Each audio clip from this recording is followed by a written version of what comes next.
Welcome back to the Mind Change Podcast. I'm your host, Heather McKean, and today we are covering the emotional drivers behind PMS and menstrual cramps.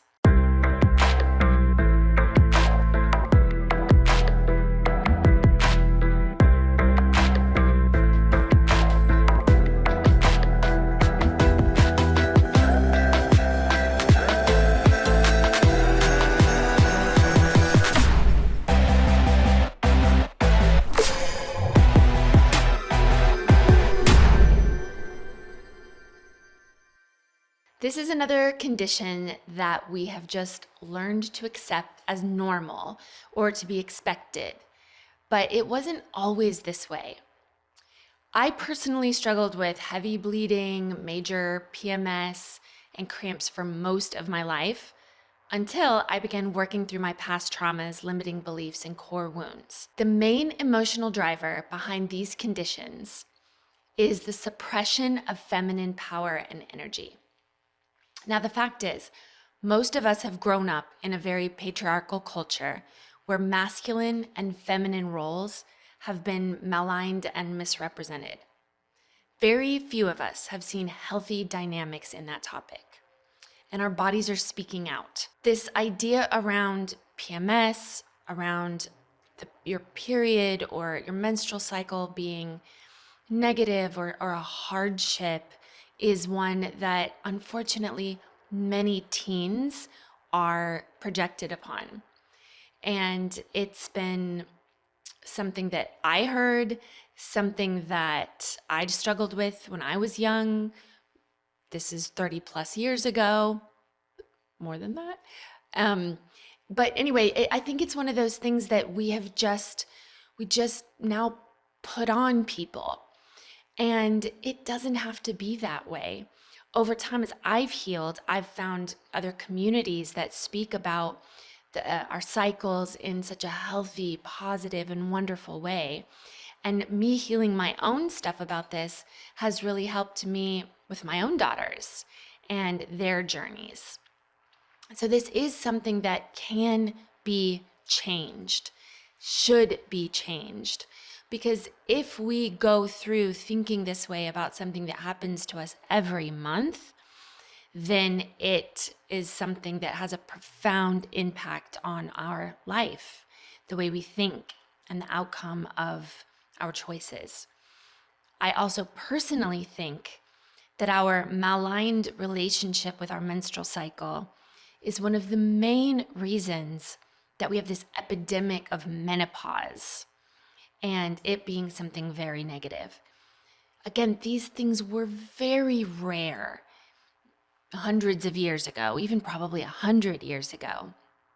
And yet it's something today that we just make an assumption. This just is the way that it is. So I think that it's important for us to take ownership of this, make these changes, not only for ourselves and those of us who maybe are getting closer to that next phase and that next stage, which again, I do not think has to be something negative, but also for the generations of young women coming after us. So, one of the main emotional drivers behind PMS or premenstrual syndrome and cramps is that there's a good deal of suppressed guilt, fear, and rejection. This one makes a lot of sense, but you may dislike your body or dislike a message that you've received about your body. And guys, this gets started really, really, really, really early if we're young women and young men. It's a struggle with self-love, self-acceptance, and it also has to do with a lot of suppressed anger. Because you may have received inappropriate messages with regard to your womanhood, or you may have been made to feel uncomfortable or shameful about your body and what it's capable of or what it's used for. It's possible that there were confusing, inappropriate, or even abusive sexual advances made in your developmental years. You may have been made to submit to unfair or unreasonable behavior because of being a woman.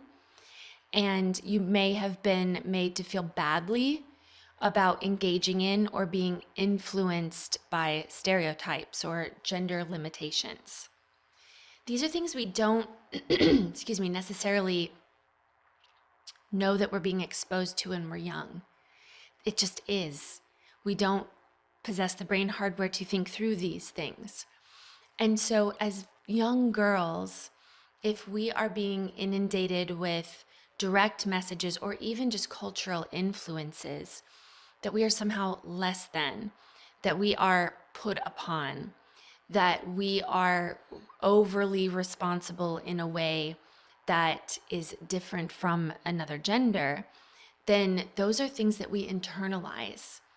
And through each stage of our development as a woman, we will see this incongruency pop up.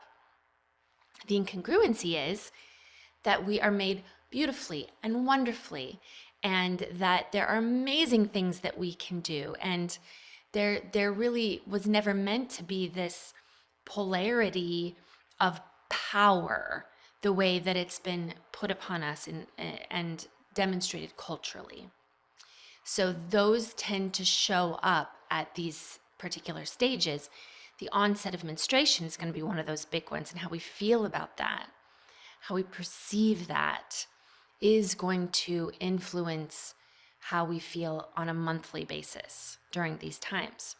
So often this premenstrual syndrome, this fluctuation of mood, there's a lot of stigma around it, makes women angry or grumpy. Yes, they are angry and grumpy, but it's a deeper thing. They're angry, they're grumpy, they're wanting to lash out against what we've allowed to be put upon us as women. And in one sense, it's a monthly reminder that we can be powerful and that we can shed these beliefs. But because of so many things that we learned as childhood and a lot of the drivers that we're going to continue to cover, that is not the message that we practice on a monthly basis. So another one of the main drivers is a constant need or message that we have to prove ourselves. You may have had a difficult relationship with your own mother or a female primary caregiver, or even just an influential female in your past. You may have come to relate femininity with weakness or vulnerability, and therefore you repress feminine energies within you. Another belief system around this is that life feels unfair and unjust because we're women, or because all women just have to go through these hard things that men do not have to go through. It's possible that in your childhood, you or a primary caregiver who was a female took on too much responsibility or was overworked and undervalued. As a child, you may have witnessed a female in your life being physically or emotionally abused. You may be someone who holds on to past negative experiences, who holds a grudge or has a hard time forgiving. You think that holding on to these things makes you strong or keeps you safe. But in reality, it only makes you have less energy, less connection to yourself and others, and it keeps you out of alignment with your true self.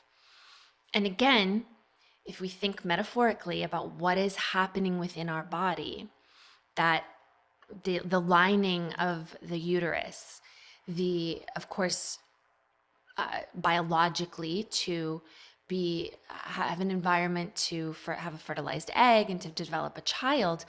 But when that doesn't happen, then it is us that gets to be fed. It is us that gets to be re-energized each month.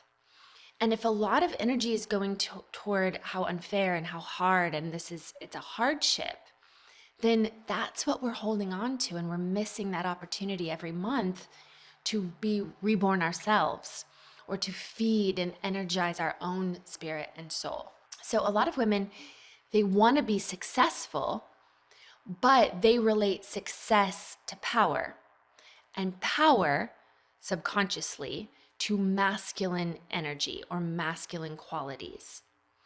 If you have a history where there was fear of the masculine or fear of a man or male in your life, then what we do is we actually push away success and keep ourselves in a victim mindset. It is consciously blamed on men or masculine, but it really is just us keeping us stuck and keeping us in that cycle. Because if you think about it, the typical PMS mood, if you will, or woman that's PMSing is this emotional, difficult, angry, moody kind of woman. And that just keeps in alignment with this story about what women are and that men have to be this, this buffer against that. And that's, if you're doing this, if you're PMSing and raging every month, you're fulfilling that role that keeps us in these negative polarities. So there may have been injustice in your childhood. There's a lot of injustice around us. And for the people who really struggle later on with femininity, with periods or PMS or difficult things around our reproductive system, if there was a lot of injustice in our childhood, then we had to figure out some ways to deal with that. And as children, we're clearly not very empowered to do so. So what happens usually is children develop what's known to be defiant tendencies. They may have been argumentative or difficult or rebellious. And the thing is that what happens is they become defiant, argumentative, rebellious against authorities or against their parents or against the situations. And that's what it's taken as, is that they're just being this way. When really deeper, what they're trying to defy is the perceived injustice all around them. And it's the only way that at that age they know how to do that. So they become coping skills. And if you can see and kind of track back the way we think of teenage girls and of girls around this age of development, there is this idea of being so argumentative and difficult and rebellious. And yet, more than likely, it is just a coping skill that has been developed subconsciously as a way to fight this perceived oppression. But unfortunately, if that isn't known and witnessed, if we don't create space for that and for young women to have a place to talk about this or to even know what's happening inside their own body, it ends up becoming character traits. Left unchecked, we become victimized, blaming, angry women. And then the cramps and the PMS become monthly reminders that the world is unfair, untrustworthy, and that as women, we carry an unfair burden or unfair share of the burden. If we dig a little bit deeper, deep inside, there's a fear there, and there's a good reason that the fear is there, is because we think that even though we're rebelling against a bit the oppression, the perceived injustice, the oppression, the deepest fear is that we've been oppressed or repressed for good reasons about ourselves, that we fear that we're not good enough, and that we have listened to this message that we're not okay, coupled with an even deeper fear of our own personal power or potency. Because in a particular world maybe that you were raised in, to be a fierce, powerful, potent woman may have been very looked down upon or even scary in an environment that you may have grown up in. And if it wasn't handled well, then there's this conflict inside of us where we want to be potent and powerful and vibrant, and yet if we're told to stay small, to be okay, to not be a burden for others, it's a very confusing thing happening in our body. And so what that does is we sort of default to this doubt of our own worth and value. And if that's the case and that's where that's coming from, we will sabotage our own power and our success, thinking that it is just the world, the environment that's doing it. And again, every month we're subconsciously facing that dilemma. And what that does is it drains our life force rather than being that fresh start that it was meant to be. Now, some of this is also more than likely ancestral, especially in cultures where women have experienced extreme hardship just for being a woman, which, let's be honest, is most cultures.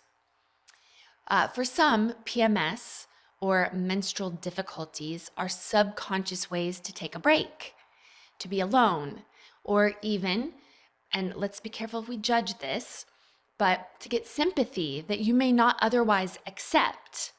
Now, sympathy is something I think we all have a little bit of I'm not looking for sympathy or pity or anything like that. But a lot of us were grown up with situations where we didn't get maybe the nurturing that we needed, or that we maybe became adults too fast in our own lives. And so some of that sympathy, empathy, love, and nurturing that we needed as children, we are still going without. And if we're overdoers, if we are people pleasers, and we are over responsible for people and things in our life, if we're trying to live the American dream of being a woman, of being a CEO and a homeschooling mother and someone who cooks all of our meals and grows them to boot, which is a lot to try to do out there, then that's an enormous amount of energy going out. And we don't often give ourselves space or breaks or self-care or sympathy or compassion that we may need. So, to the rescue, our body, PMS, or menstrual difficulties, is almost a ready-made break each month. So some people tend to do headaches or migraines around this time, or they do enormous cramps, and they are able to, for very good reason, pull away from the world and take care of themselves. Now, way back in the day, in the communities, women did do this collectively, together. They would come away from the families and the environments. The older women would be the ones taking care of the children, the men at the time, and the women who were cycling together would be coming together. And it would be times of talking, it would be times of rest, it would be times of bathing and self-care and a lot of wonderful things. Clearly, we've come away from that. Doesn't mean we don't still need it. The question is, if we understand that our body is doing this to help us take these breaks, do we have to be in pain or have something physically awry to give ourselves this time and this space and to take these breaks? Now, if you're a sufferer of PMS, painful periods, or cramping, or heavy bleeding, it may feel like things will always be this way. And I have even known women in their 20s who choose to have radical surgeries and hysterectomies to alleviate these conditions. The truth is, there are millions of women who do not experience pain or negative association with their monthly cycle. There are entire communities out there and groups that speak about this and talk about this. I did not know that they were out there when I was doing it the other way.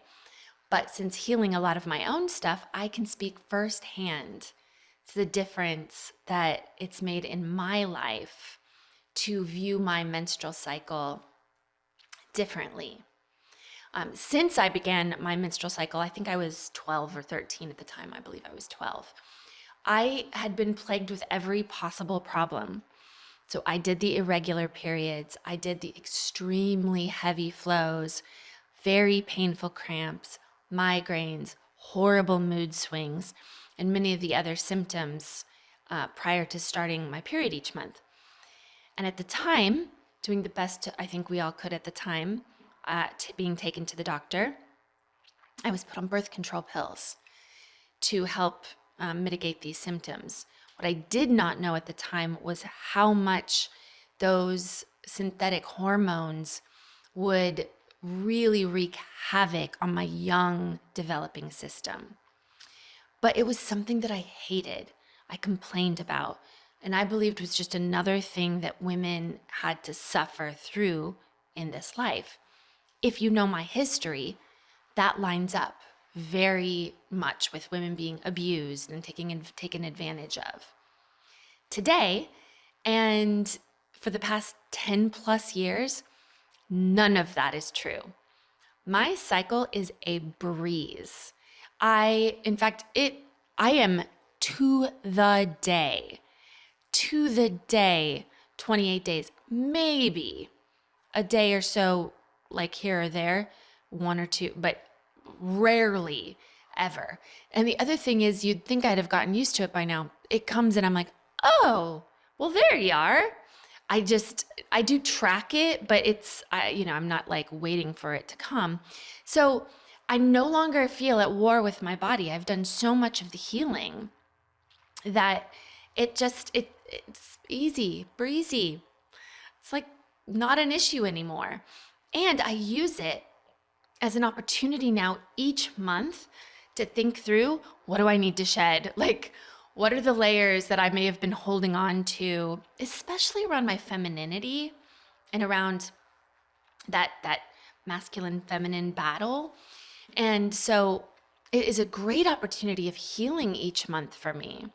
And I have really enjoyed a deeper understanding of exactly what my body is doing for me each month. And really, I feel like I have a much better relationship with this part of me than I ever could have imagined. It's really led to a lot of more interest in healing around this masculine, feminine thing that's happening inside of each one of our bodies. All of this came from working through my past trauma, specifically around my personal experiences and ancestral influences around the masculine, feminine roles and places where I had felt either used or abused or neglected in both of those areas from the men in my life and from the women in my life. I'm going back into my early childhood, wiring, rewiring. It gave me an opportunity to rewrite and rewire those formative experiences, to understand a little bit better, to give myself the sympathy, the compassion, the love that I needed at the time. And I can say I'm finally at peace with this part of me. And I get a reminder of that every 28 days.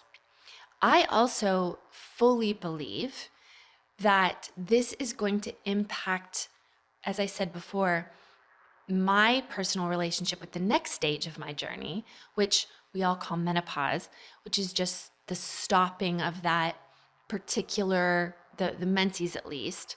But I feel like this is going to be an opportunity for me to step even deeper into this next amazing part of my journey.